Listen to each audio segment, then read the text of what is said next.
Hello, hello. Chatterjee Galaxy পরিবারের আপনাদের সবাইকে স্বাগত। তো আজকে ফোনটা রাখো, খেতে বসে ফোনটা রাখো। ফোনটা লাগে, অনেক কাজেই লাগে। তো আজকে তো অনেকগুলো মেনু রান্না করেছো, হুম, চলো খাওয়া দাওয়া শুরু করি। তার সাম আগে বলে দাও কি কি রান্না করেছি। নিম নিম বেগুন, নিম বেগুন আর খাসির মাংস, গাছের খাসি।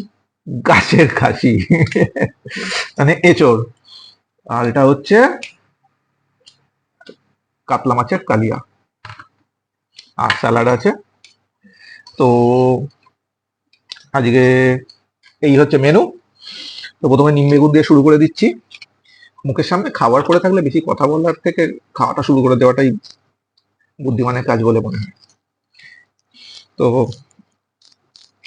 নিম বেগুন প্রথম পাতে শুকনো শুকনো করে ফার্স্ট গ্লাস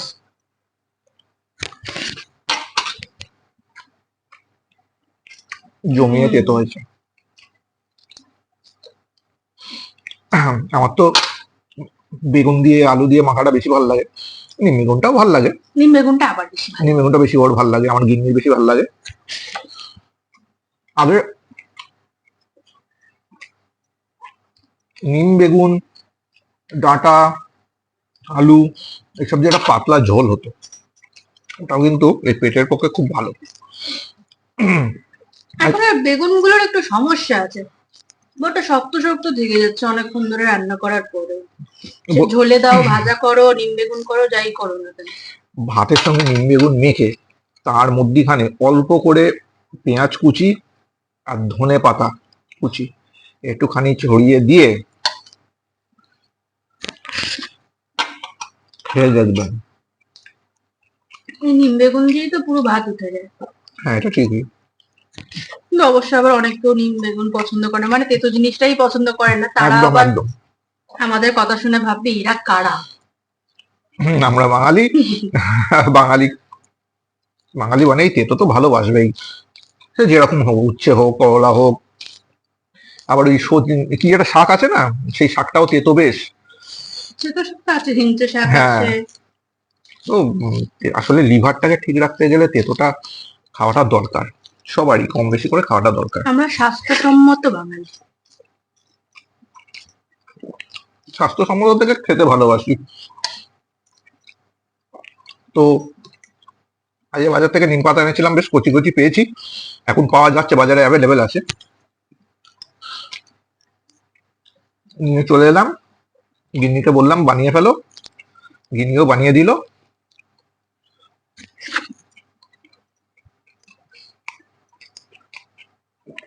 আজকেও মেয়েকেও নিম বেগুন দিয়ে খাইয়ে দেওয়া হয়েছে। প্রথমে খাবে না খাবে না করছিল, তারপরে খাওয়ার পরে খেয়েছে।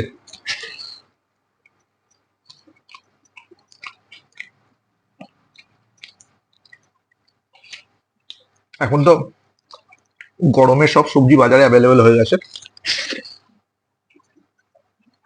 ঝিঙে, পটল, ঢেঁড়স দেখতেও ভালো লাগছে, বাজারে গিয়ে একদম ভরপুর রয়েছে সব। আমি যার কাছ থেকে সবজি নিই, ও তো টাটকা টাটকা সব সবজি আনে, আমার জন্য রেখে দেয়।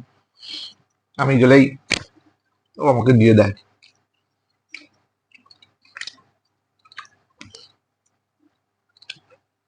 বা কোনো সবজির যদি দরকার পড়লো, গিয়ে আমি ওকে বলে দিই আগে থেকে, বা যে আমার এটা লাগবে, তুমি এনে দিও তো, ও এনে দেয়।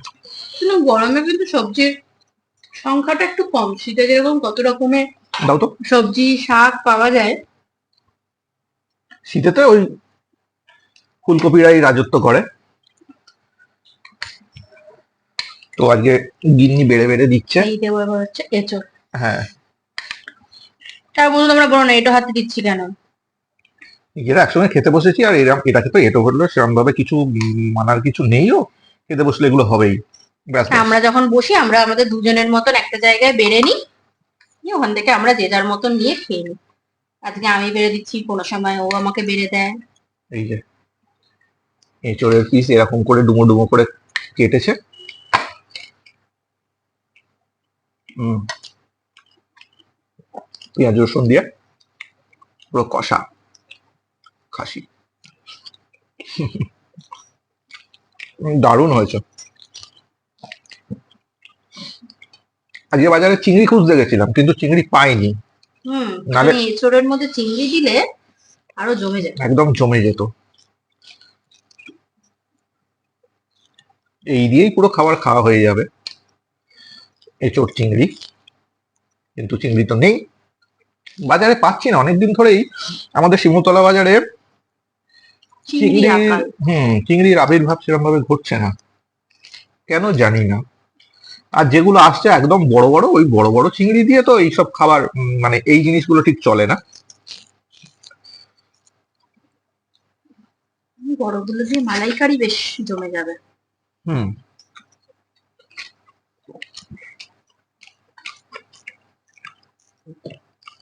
বেশ সুন্দর হয়েছে। একটু মাছের গ্রেভিটা নিই, মাছের গ্রেভিটা দিয়ে একটু এঁচোড়ের মধ্যে একটু পেঁয়াজ আর ধনে পাতাটা নিয়ে মেখে নিই। মাছের গ্রেভিটা, অনেকে আবার এই গ্রেভি টেভির মধ্যে ওই লবঙ্গ এলাচ এগুলো পড়লে ফেলে দেয়, আমি আবার ফেলি না। আমার বর কিছু হুম, এবং এগুলো দিয়েই তো টেস্টটা আসছে, ফেলতে যাবো কেন। একটুখানি এঁচোড় কেটে নিয়ে ভাতের সাথে নিয়ে হুম, হুম, মাছের গ্রেভিটাও কিন্তু দারুণ হয়েছে। একটু এমনি খেয়ে দেখি।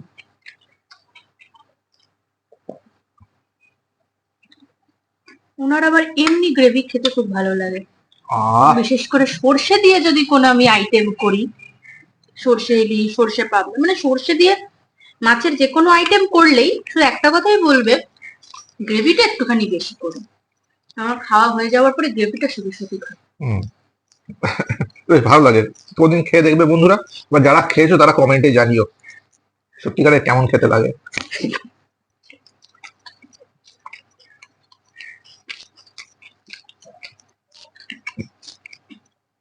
তো আমাদের ভিডিও তোমাদের কেমন লাগছে?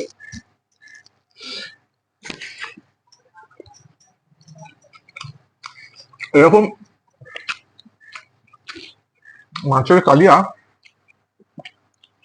সেটাতে বিয়ে বাড়ির কথা মনে পড়ে যায়। তুলে দেবো। আরে তুলে দাও তো। বিয়ে বাড়িতে ওই মাছের যে কালিয়াগুলো হয়, আলু থাকে mainly। আলুটা সকালের অনুষ্ঠানে থাকে, হুম, আর বিকালবেলা যেটা হয় সেটাতে আলু থাকে না। সেটা তো ওই কষা মতো যেটা হয়। হুম, এটা ওই বিকালেরটার মতনই করেছি। হুম, তো কি করবো, অনুষ্ঠান বাড়ি করছে না, নিমন্ত্রণ কেউ করছে না, তাই ঘরেই রান্না করে অনুষ্ঠান বাড়ির মতন খেয়ে নিচ্ছি। কমে গেছে নিমন্ত্রণ বাড়ি, নিমন্ত্রণ আসা অনেক কমে গেছে। আগে যেরকম ভাবে আসতো প্রতি মাসে একটা থেকে দুটো নিমন্ত্রণ বাঁধা, সে বিয়ে বাড়ি হোক, অন্নপ্রাশন হোক, জন্মদিন হোক, বিবাহবার্ষিকী হোক। এখন আত্মীয়তা বন্ধুত্ব সবকিছুই কমে গেছে, তাই নিমন্ত্রণও কমে গেছে। সব দিক থেকেই সব ধরনের মানুষ ব্যস্ত হয়ে যাচ্ছে এখন। তো ওই জন্য যোগাযোগ বলুন, সবকিছুই কমের দিকে। তো এখন শুধু ওই নিমন্ত্রণ বাড়িতেই বা অনুষ্ঠান বাড়িতে সবার সঙ্গে সবার দেখা হয়, গল্প গুজব হয়। আর এখন তো আমাদের সব মিস্টার ফোন এসে গেছেন, ওনাকে দিয়েই সবকিছু উদরে দেওয়া যায়, এসএমএস, ভিডিও কল, আগে প্রণাম, সপ্তাহে সবকিছুই। অন্তত একটা দিন বাধা থাকতো, এর বাড়ি যাব, ওর বাড়ি যাব। বাড়িতে বড়দের ওই দিন ছুটি থাকতো, সব বাচ্চারা একদম বসে থাকতো যে ওই দিন আমাদের ঘুরতে যাবার দিন। হুম, কিন্তু এখন আর সবকিছুর দিন নেই। বিকেলের দিক করে হাতে একটা মিষ্টির বাক্স নিয়ে বা রসগোল্লার হাড়ি নিয়ে যাওয়া হতো। আমি বলছি আমার জেনারেশনেই উঠে গেছে। আমার মেয়ে সেই সময় ওদের কাছে গল্প কথা এগুলো, আমিও মাঝে মাঝে স্মৃতিমঞ্চন করি গিন্নির কাছে, যে এরকম হতো, এরকম যেতাম, নিয়ে যেত গার্জেনরা।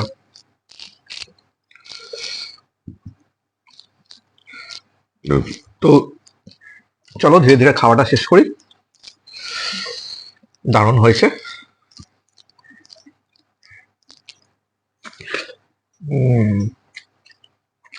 কিন্তু মাছের গ্রেভিটা কেমন হলো আমি তো টেস্ট করে দেখলাম না। দেখে নাও, আমি তো সার্টিফিকেট দিয়ে দিয়েছি তোমাকে। নিজের রান্নাকে নিজে করতে তো সার্টিফিকেট দিতে হয়।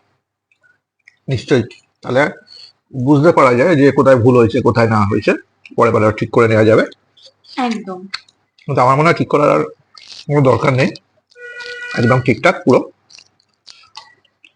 নিজেকে যতক্ষণ না নিজে ক্লিন চার্ট দেওয়া যায় ততক্ষণ যারা অন্তত রান্না করতে ভালোবাসে তারা শান্তি পায় না। এই যে তেজপাতা ওটাও খেয়ে নেবে। গ্রেভিতে, না তেজপাতা খাওয়া যায় না, তেজপাতাকে কিভাবে খেতে হয় বলো তো, এই এরকম ভাবে।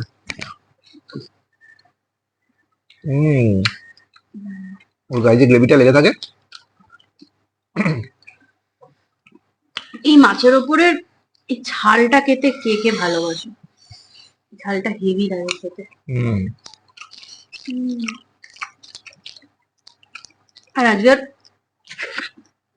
কাতলা মাছটা এনেছে একদম মোটা ধরনের, পাকা কাতলা যেটাকে বলে সেরকম। মাছের পিসটা দেখো কত বড়, আর মাছের ভেতরটা পুরো একদম সাদা, পুরো ফ্রেশ।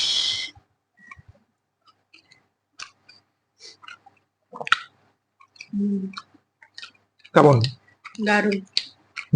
শুধু রান্না টেস্ট করলেই হয় না, মাছের কোয়ালিটি কিরকম, মাছটা কিরকম খেতে, সেটার উপরেও রান্নাটা ডিপেন্ড করে। একদম। তো এখানে দুজনেরই ক্রেডিট, আমার ভালো রান্না আর ওর ভালো থেকে মাছ নিয়ে আসে। তো চলো বন্ধুরা, তোমার দাদা তো আগেই টাটা বলে দিয়েছে, আমার টাটাটা বলা হয়নি, তো আমি এখন টাটা বললাম। আমরা খাবারটা যেটুকু বাকি আছে শেষ করি। টাটা।